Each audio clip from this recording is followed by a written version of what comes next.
जय श्री कृष्ण। शास्त्र कहता है कि जैसे जब दीपक अंधकार को खाता है तो काली को ही जन्म भी देता है, ठीक उसी प्रकार जैसा अन्न खाया जाता है ठीक वैसे ही बुद्धि भी उत्पन्न होती है। इसलिए हर व्यक्ति का अन्न नहीं खाना चाहिए।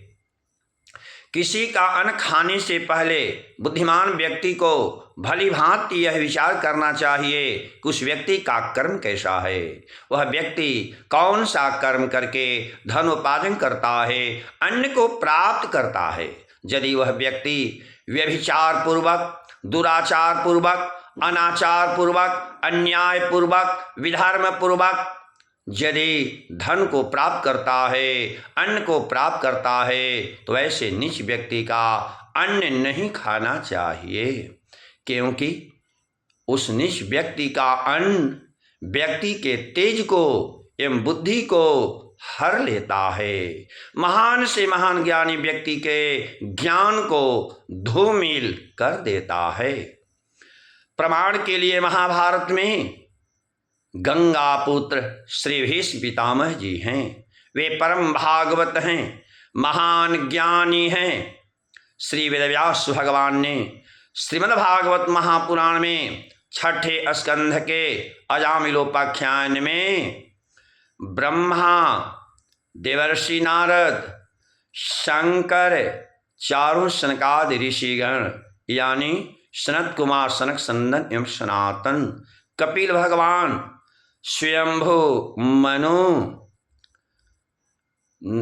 भक्त प्रहलाद, राजर्षि जनक, राजा बलि, श्री सुखदेव भगवान एवं स्वर्ग के दंडाधिकारी धर्मराज, इन 12 परम भागवतों में भीष्म पितामह जी के नाम का भी संकलन किया है।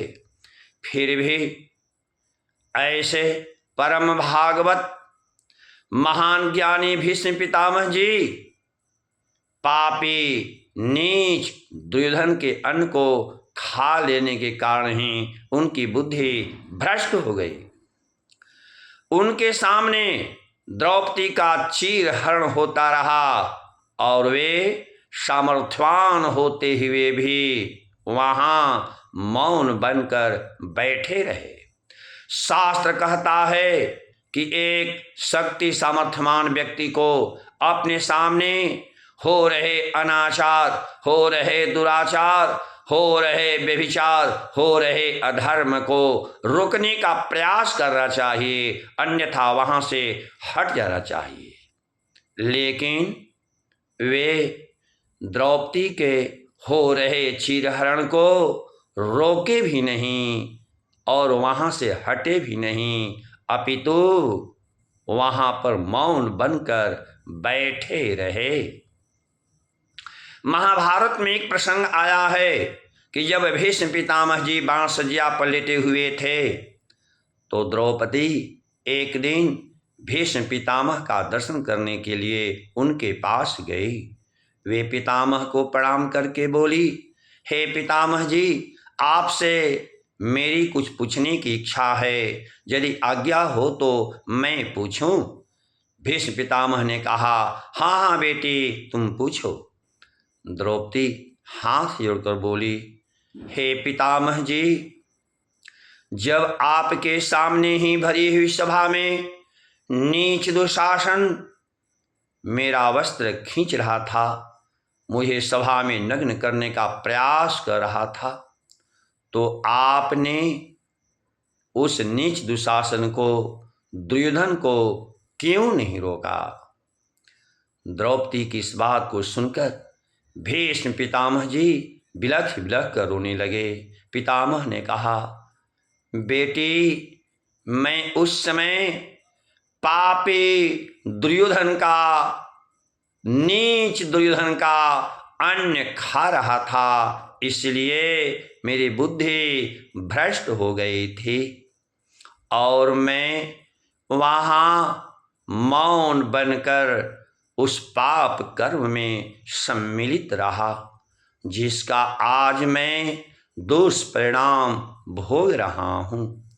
अतः बुद्धिमान व्यक्ति को नीच व्यक्ति का, पापी व्यक्ति का, विधर्मी व्यक्ति का, अत्याचारी व्यक्ति का अन्न नहीं खाना चाहिए, क्योंकि आंगिरस स्मृति में वर्णन है कि मनुष्य का सारा पाप उसके अन्न में स्थित होता है। जो जिसका अन्न खाता है वह उसका पाप खाता है। दुष्कृतं हि मनुष्याणाम् अन्नमाश्रित्य तिष्ठति, यो यस्यान्नं समश्नाति स तस्याश्नाति किल्बिषम्। स्वयंभुर्नारदो शम्भुः कुमारः कपिलो मनुः, प्रह्लादो जनको भीष्मो बलिर्वैयासकीर्वयम्। द्वादशैते बीजानीमो धर्मं भागवतं भटाः, द्वादशैते बीजानीमो धर्मं भागवतं भटाः। इन्हीं शब्दों के साथ मेरी वाणी का विश्राम। जय श्री कृष्ण।